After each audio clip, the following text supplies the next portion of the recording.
प्रिय भक्तजनों, आप सभी का हमारे YouTube चैनल पंडित विजय नेलवाल में हार्दिक स्वागत है। आज मैं आप लोगों को कार्तिक मास के कृष्ण पक्ष की रमा एकादशी के महात्म्य का वर्णन करूंगा। दीपावली के 4 दिन पूर्व पड़ने वाली कार्तिक मास के कृष्ण पक्ष की इस एकादशी को लक्ष्मी जी के नाम पर रमा एकादशी कहा जाता है। इस दिन भक्त वत्सल भगवान श्री हरि विष्णु के पूर्णावतार श्री कृष्ण भगवान जी के केशव रूप की पूजा आराधना की जाती है। इस एकादशी का व्रत करने से जीवन में वैभव और अंत में मोक्ष की प्राप्ति होती है। बोलो एकादशी मैया की जय। रमा एकादशी महात्म्य। धर्मराज युधिष्ठिर जी ने कहा कि हे केशव, हे माधव, हे नारायण, हे गोविंद, कार्तिक मास के कृष्ण पक्ष की एकादशी का क्या नाम है, इसके व्रत की क्या विधि है और इसके करने से कौन से फल की प्राप्ति होती है, सो आप विस्तार पूर्वक मुझसे कहिए। तब भक्त वत्सल भगवान श्री कृष्ण बोले कि हे राजन, कार्तिक मास के कृष्ण पक्ष की इस एकादशी का नाम रमा एकादशी है। यह बड़े बड़े पापों को नाश करने वाली और असीम वैभव देने वाली है। शास्त्रों में वर्णित इसका महात्म्य मैं तुमसे कहता हूँ, ध्यान पूर्वक सुनो। बोलो वृंदावन बांके बिहारी लाल की जय। बोलो एकादशी मैया की जय।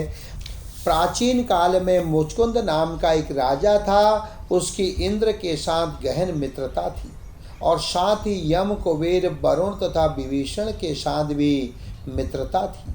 वह राजा बड़ा धर्मात्मा तथा श्री हरि विष्णु भगवान जी का भक्त था और न्यायपूर्वक राजा राज्य करता था। राजा मुचकुंद की एक कन्या थी जिसका नाम चंद्रभागा था।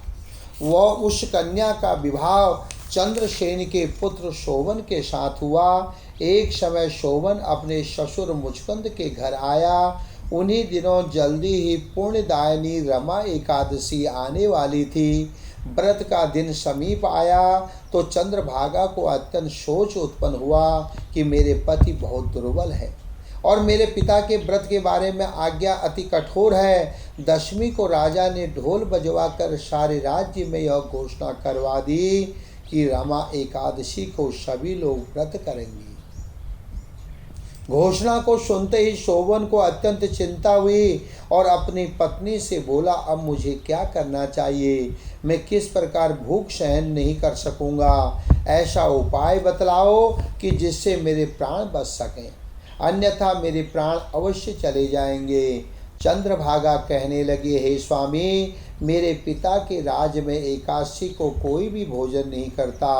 हाथी, घोड़ा, ऊंट, बिल्ली, गौ आदि भी तृण और जल आदि ग्रहण नहीं कर सकते। फिर मनुष्य का तो कहना ही क्या। यदि आप भोजन करना चाहते हैं तो किसी दूसरे स्थान पर चले जाइए, क्योंकि यदि आप यहाँ रहेंगे तो अवश्य ही व्रत करना पड़ेगा। ऐसा सुनकर शोभन कहने लगा, हे प्रिय, तुम्हारे साथ मैं भी व्रत करूँगा। जो भाग्य में होगा वह देखा जाएगा। ऐसा विचार कर उसने व्रत किया और भूख और प्यास से अत्यंत पीड़ित होने लगा। जब सूर्य नारायण अस्ताचल को चले गए तब रात्रि जागरण का समय आया। यह जागरण वैष्णव को तो अत्यंत हर्ष देने वाला था, परंतु शोभन को अत्यंत दुखदायी लगा। प्रातःकाल होते होते शोभन के प्राण निकल गए। तब राजा ने चंदन की चिता में उसका दाह संस्कार कराया, परंतु चंद्रभागा ने अपने पिता की आज्ञा से अपने शरीर को दग्ध नहीं किया और शोभन की अंत्येष्टि क्रिया करने के पश्चात अपने पिता के घर में ही रहने लगी। रमा एकादशी के व्रत के प्रभाव से शोभन मंद्रांचल पर्वत पर धन धान्य से परिपूर्ण तथा शत्रुओं से रहित एक सुंदर देवपुर को प्राप्त हुआ।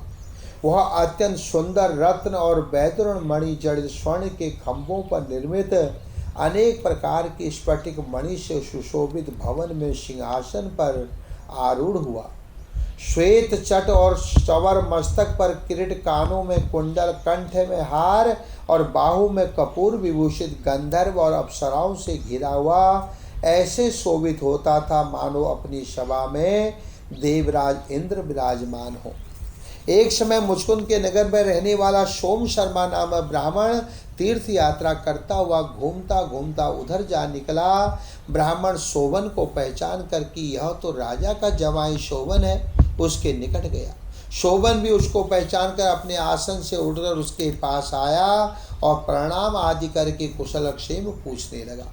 ब्राह्मण ने कहा कि राजा मुचकुंद और आपकी पत्नी चंद्रभागा कुशल से हैं, नगर में भी सब कुशल हैं, परंतु हे राजन, हमको अत्यंत आश्चर्य हो रहा है। अपना वृत्तांत कहिए कि ऐसा सुंदर नगर जो न कभी देखा न सुना आपको किस प्रकार प्राप्त हुआ। तब शोभन बोला कि कार्तिक कृष्णा रमा एकादशी का व्रत करने से मुझे यह नगर प्राप्त हुआ है, परंतु यह अस्थिर है। यह सुनकर ब्राह्मण बोला कि हे राजन, स्थिर होने का कोई उपाय हो तो कहें, मैं उसे अवश्य में पूरा करूँगा। शोभन ने कहा, मैंने रमा एकादशी का व्रत अनायास और श्रद्धा से रहित होकर किया था, इसलिए यह सब कुछ अस्थिर है। यदि आप मुचकुंद की कन्या चंद्रभागा को यह सब वृत्तांत कहें तो यह स्थिर हो सकता है। यह सुनकर ब्राह्मण सोम शर्मा ने अपने नगर में लौटकर चंद्रभागा से संपूर्ण वृत्तांत कहा। ब्राह्मण के वचन सुनकर चंद्रभागा बड़ी प्रसन्नता पूर्वक ब्राह्मण से बोली, हे ब्राह्मण, यह सब बातें आपने प्रत्यक्ष देखी हैं या स्वप्न ही कर रहे हैं? ब्राह्मण कहने लगा, हे पुत्री, मैंने महावन में तुम्हारे पति को प्रत्यक्ष देखा है, साथ ही किसी से विजय न हो ऐसा देवताओं के नगर के समान उनका नगर भी देखा है। उन्होंने यह भी कहा कि यह स्थिर नहीं है, जिस प्रकार यह स्थिर रह सके वह उपाय आपको करना चाहिए। चंद्रभागा कहने लगे, हे विप्र, तुम मुझको वहाँ पर ले चलो। पतिदेव के दर्शन की मेरी तीव्र इच्छा हो रही है। मैं अपने किए पुण्यों से उस नगर को स्थिर बना दूंगी। आप ऐसा उपाय कीजिए जिससे उनका और मेरा मिलन हो सके। आपकी अति कृपा होगी और आपको पुण्य भी प्राप्त होगा। सोम शर्मा चंद्रभागा को साथ लेकर मद्रांचल पर्वत के समीप वामदेव ऋषि के आश्रम में गया। वामदेव ऋषि ने उनकी बातें सुनकर वेद मंत्रों से उज्ज्वल तिलक द्वारा चंद्रभागा का अभिषेक किया। तब ऋषि मंत्र के प्रभाव और एकादशी के व्रत से चंद्रभागा का शरीर दिव्य हो गया और वह अत्यंत प्रसन्नता के साथ अपने पति के निकट गई। अपने प्रिय पत्नी को आते देखकर शोभन अत्यंत प्रसन्न हुआ और उसको बुलाकर अपनी बाईं तरफ बिठाया। तब चंद्रभागा ने कहा कि हे प्राणनाथ, आप मेरे सभी पुण्यों को ग्रहण कीजिए, जिससे आपका यह नगर और राज्य स्थिर हो जाए। जब मैं 8 वर्ष की अपने पिता के घर में थी, तब से ही सभी एकादशियों के व्रतों को पूर्ण श्रद्धापूर्वक विधि विधान के साथ करती आ रही हूँ।